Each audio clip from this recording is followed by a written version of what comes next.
ကြပါ14နှစ်ပြဗုဒ္ဓဘုရားတပေါင်းပွဲတော်ဖြစ်ပါတယ်ဒီစင်္ကာလာယတိဥပ္ပဇ္ဇမာကလေခန္ဓာ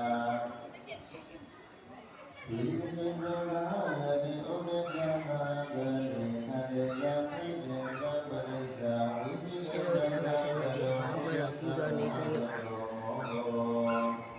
YouTube မှာရှိကြကုန်သောရှင်ညွန့်ဒီကိုမောင်နှမအားလုံးညပါခြင်းချင်းကတင်ပို့လိုက်ပါတယ်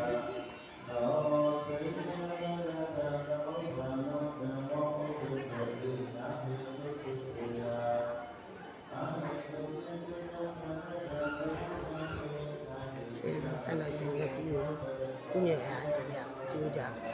ကိုစိတ်နှစ်ပါးအေးချမ်းရပါစေဒီလိုရန်กว่าဒီပြာဝေးกว่าကိုစိတ်နှစ်ပါးချမ်းသာချမ်းသာပြီးပါကြပါစေ